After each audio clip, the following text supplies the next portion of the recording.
Kapagtaka, nung binanggit natin na imbestigahan natin to, bakit kaya nag-react si Senator Cayetano, Alan Peter Cayetano, wala naman po yung pangalan niya rito. So ito po yung isang katanungan natin sa Monday, sa puwino natin itong sila Susara to explain what is the role of Senator Cayetano. Dahil officially, based on the record po ng SEC, yung hawak nating papel ngayon, hindi po naman lumalabas yung kanyang pangalan. Wala po, kaya kung merong sakali na lalabas ditong issue ng korupsyon o ano mga anomalya, baka dapat wala siya ipangamba dahil wala siya rito, pero may malaking katanungan na bakit lumulutang siya sa publiko na parang siya yung chairman nito. So, Inamon ni Senate Minority Leader Alan Peter Cayetano ang Malacanang, NBI at Department of Justice na ituloy ang investigasyon sa 2019 Southeast Asian Games kapalit ng pagpapatuloy ng flood control probe. Kakasakaya dito ang Malacanang. Si Sheena Torno magbabalita. Tayo-tayo lang ha.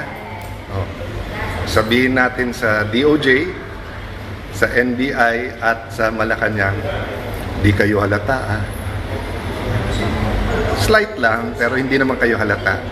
Ito ang naging hirit ni Senate Minority Leader Alan Peter Cayetano sa Malacanang, NBI at Department of Justice sa kanyang Facebook Live nitong Huwebes. Hinamon niya ang mga ito na ituloy ang investigasyon sa 2019 SEA Games kung saan naging overall champion ang Pilipinas. Ayon sa senador, buong suportang ibibigay niya sa naturang investigasyon. Ngunit kasabay nito, sinabi niyang dapat ding magsagawa ang Senate Blue Ribbon Committee ng pagdinig sumunod maanumalyang flood control projects na pangungunahan ng minority senators. Tapos, ako naman, 10 ng aming mga kasama na ngayon ay nasa minority, imbestigahan naman namin ang flood control. Deal? So, madali lang yan, Malacanang, kasi sumusunod naman sa inyo sila Senator Erwin, sila Senator Lacson, yung mga nasa Blue Ribbon. Kalabitin nyo na. Total, 30 weeks. Matagal po itong impeachment. Iginit pa ni Cayetano na walang dapat katakutan sa anumang investigasyon basta't ito ay patas, walang kinikilingan at hindi ginagamit laban sa sinuman. Anya walang sinuman ang dapat maging exempted sa pananagutan kung may sapat na batayan para imbestigahan. Kasabay nito, pinuna rin ng senador ang anyay tila magkakasabay na hakbang ng NBI, DOJ at Malacanang na iugnay siya sa mga umano'y irregularidad sa 2019 SEA Games. Binatikos ninyang umano'y cover-up matapos agad umanong linisin ang pangalan ni Public Works Secretary Vince Dizon habang siya naman ay patuloy na iniimbestigahan. Tapos ang Malacanang, naimbestigahan na daw yung sekretary nila pero ako daw hindi pa. Okay lang, imbestigahan natin lahat. Pero hindi naman siguro bad words ang flood control. Ang bad words ay cover-up. So, tamang-tama, magsosona na ulit. Bigyan natin ng pwedeng pag-usapan ang mahal nating Pangulo na tunay na mga pangyayari. Si Dizon ang dating presidente at CEO ng Bases Conversion and Development Authority o BCDA na namahala sa proyekto ng pagtatayo ng New Clark City para sa 2019 SEA Games. Matatandang inanunsyo ni NBI Director Melvin Matibag na magsasagawa ang ahensya ng investigasyon sa umano'y irregularidad sa pagsasagawa ng 2019 SEA Games. Noong panahong iyon, si Cayetano ang chairman ng Philippine SEA Games Organizing Committee na siyang nangasiwa sa naturang palaro. Para sa Diyos at sa Pilipinas kung mahal, ito si Sheena Torno, SMNI News. Nakatakdang maglabas ng sabina ang National Bureau of Investigation ngayong Lunes para sa mga opisyal ng FISGOC. Layon itong siyasatin ang mga nakitang detalye sa hawak nilang financial statements ng organisasyon para sa 2019 Southeast Asian Games. Si Kai Villan sa report. Po kayo ng magandang gabi at pinilit ko po talaga na ganitong oras para po mga OFWs naman po natin, lalo na po dahil yung topic natin, yung ekonomiya ng ating bansa at yung political situation ng ating bansa, ay talagang ang ating mga OFWs ay kailangan maging updated at saka informed, no? So we always start out by thanking God, praising God. Napakarami pong pinagdadaanan ng ating bayan.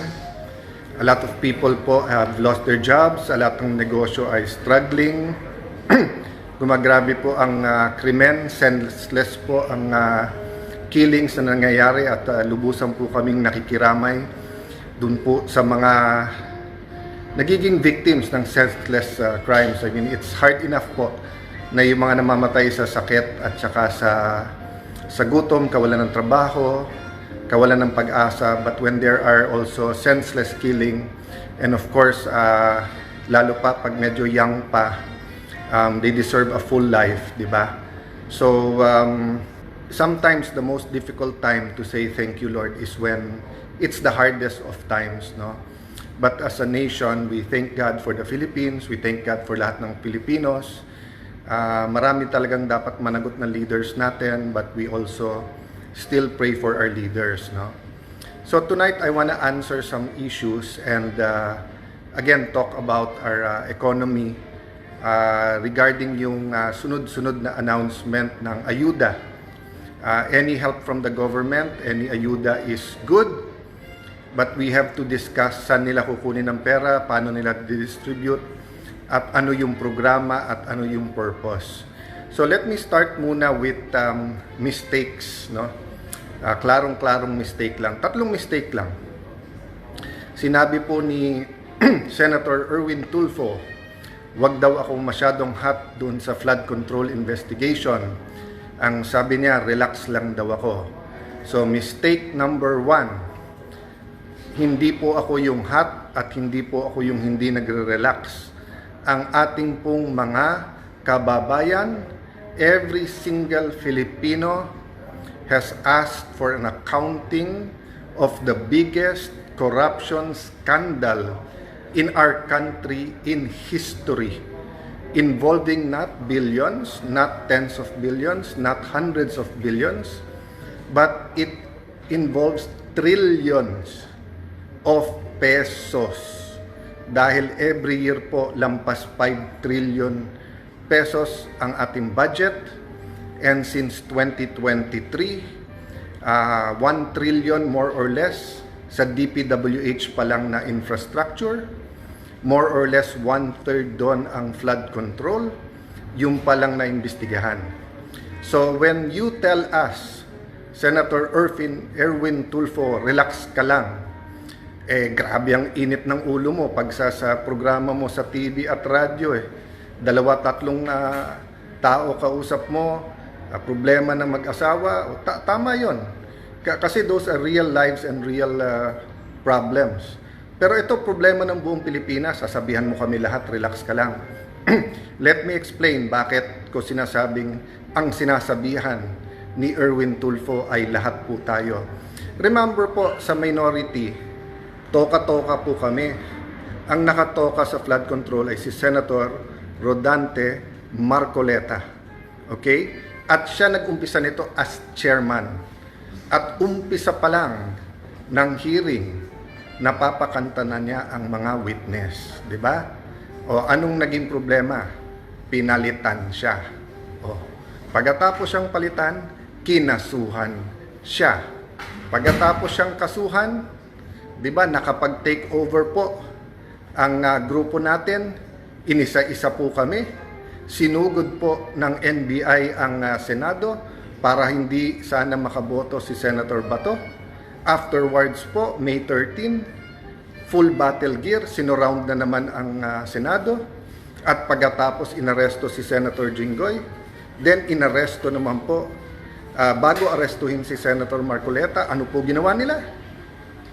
Pinilit na hindi maka-hearing ang Blue Ribbon Committee kahit tumuloy. So my point is, I have to step in.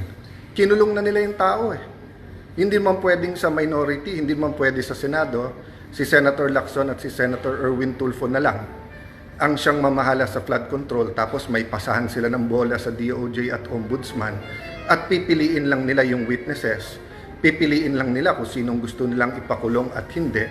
Samantalang ang linaw-linaw, sabi ni Senator Lacson, walang mastermind. Sinabi naman ni Ombudsman, meron.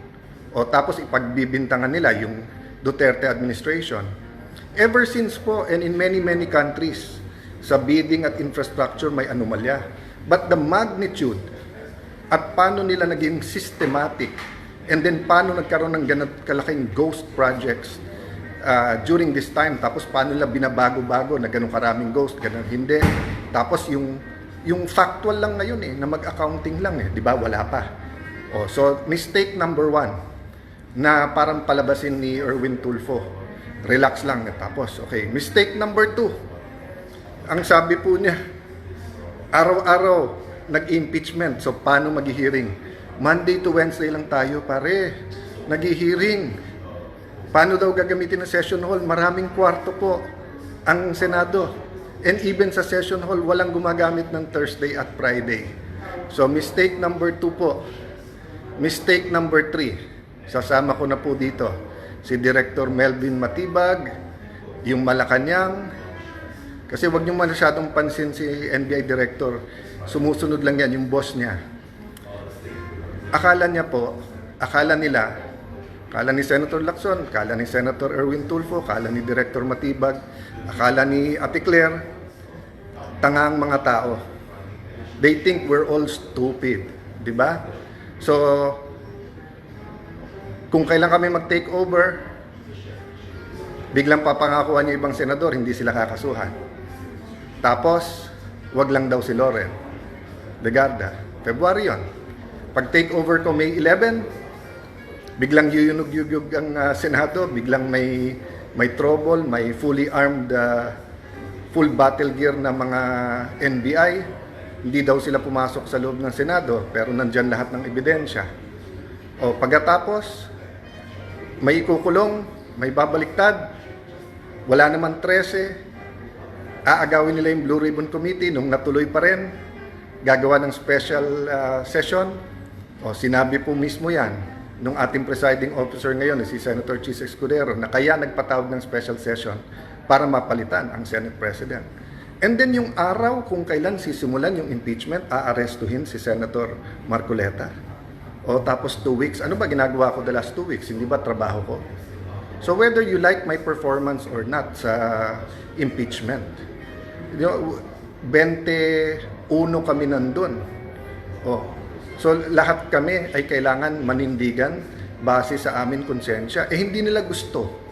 So gusto nila akong alisin. So sasabihin, wag ako mangangamba.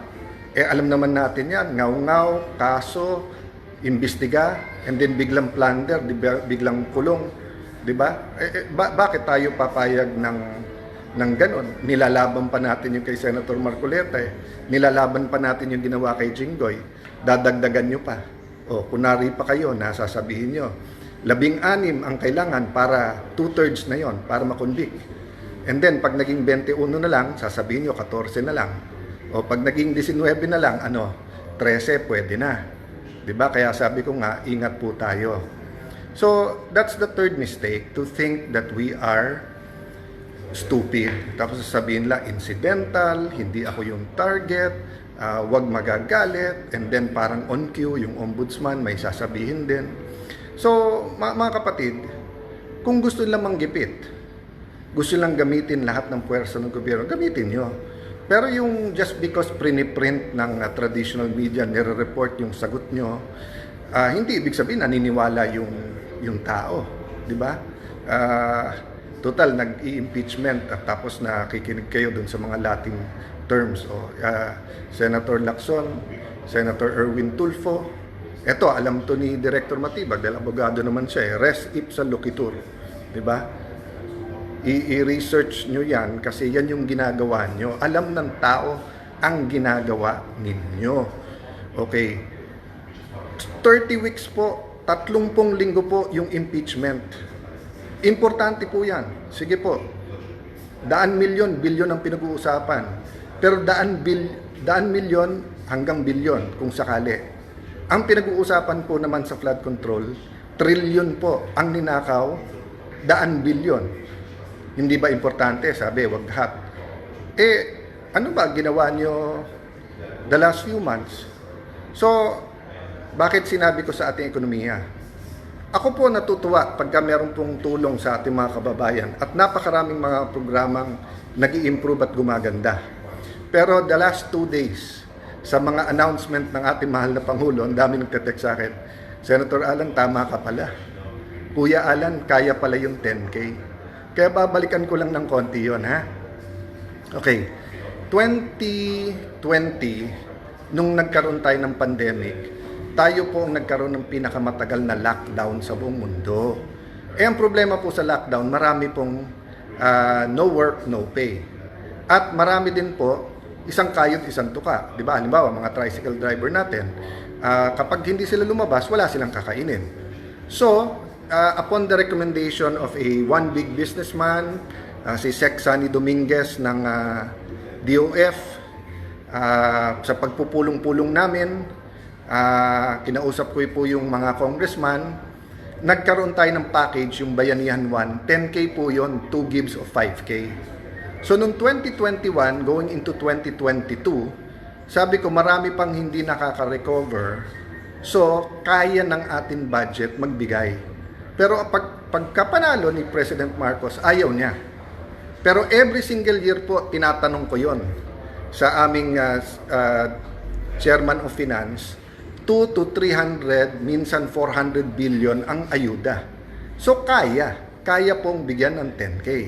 Towards 2023, ako na mismo nagsabi, kailangan pa rin pero kailangan targeted at ang dapat unahin, syempre may sakit kasi yun talaga may kailangan. Pangalawa po, yung pong small businesses kasi sa 5-6 lang po talaga nangungutang. Hindi pwedeng random. Pero the past 2 days, sobra po yung mga ganda ng amounts na ina-announce. So sabi sa akin, sir, may 12K pa. So kaya pala yung 10K. Bakit ngayon lang 2026? Alam na yung sagot. Ano yung sagot? Nanakawin muna yung daan-daan bilyon bago kayo bigyan. Diba? So 2023, 2024, 2025, ngayon pwede naman pala magbigay. Nandiyan ang pera eh. Pero saan nilagay? Doon sa mga pwedeng nakawin. 10%, 15%, 20%, 25%, 30%. May ghost pa. So yung ghost, ibig sabihin, 100% ninakaw. Ngayon na galit na kayong lahat. At ngayon na malapit na magsona. At syempre, pataas ang presyo dahil mismanaged din po. May crisis talaga, pero mismanaged din yung ekonomiya natin. Mismanaged din po kasi yung ating priorities.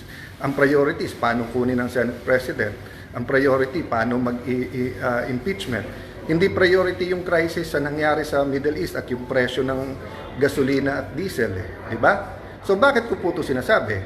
Kasi katukin natin ang DBM. Kamusta ang release ng budget para sa mga proyekto?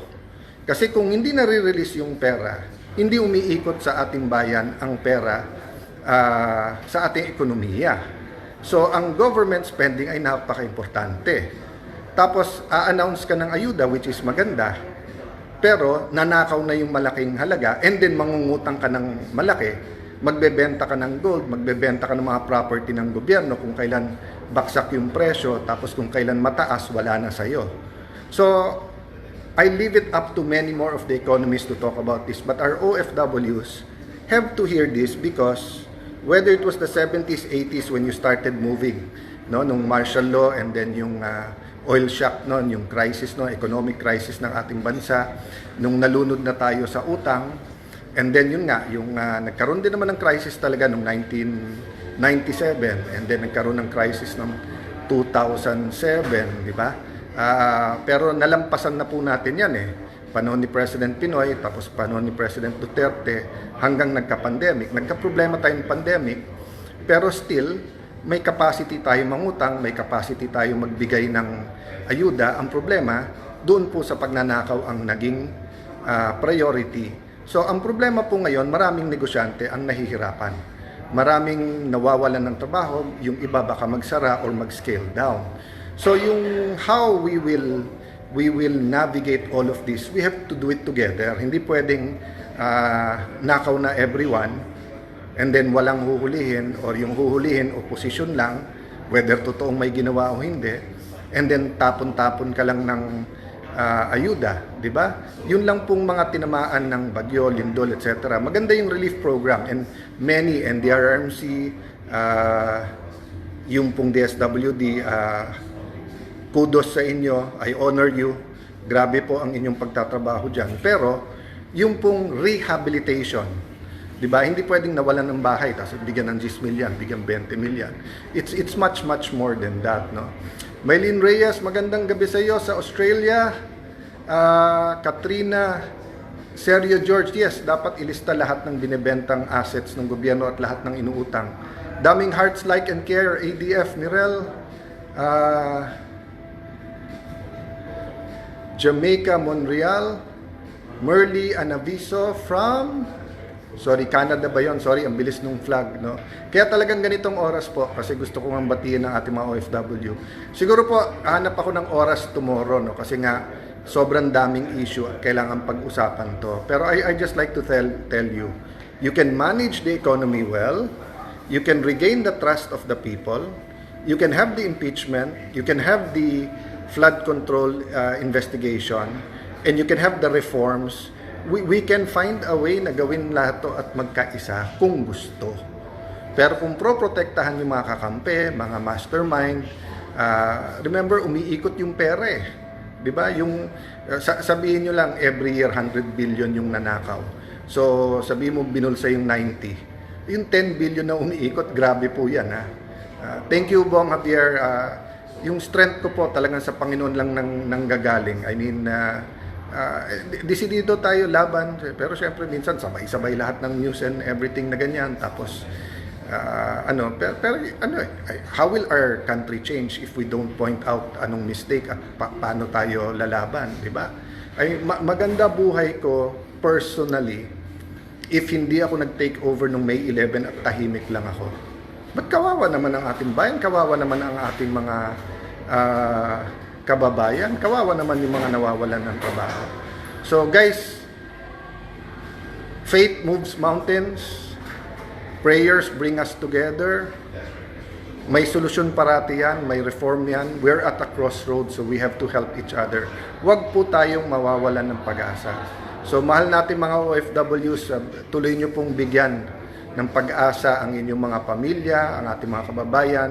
Maging active po tayo sa pagko-comment, sa pag-i-inform. No? Sabi sa akin ng isang kaninang nakausap ko, "Sir, ano bang magagawa namin? Wala naman kami magagawa." Sabi ko, "Hindi, di ba?" Sabi niya, nagpre-pray sila, o nagsusupport sila, nanunood sila. So katulad ako, lahat ng sabihin ko dito i-fact check, di ba? Sabi ni Erwin Tulfo, wala naman daw witness na pwedeng patawag. Siya muna ipatawag natin. Marami din siyang dapat ipaliwanag.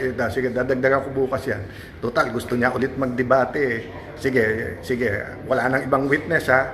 O ikaw. Isa-isayin natin yung pwede mong i-witness at yung pwede ding imbestigahan sa'yo. Good night everyone. God bless you.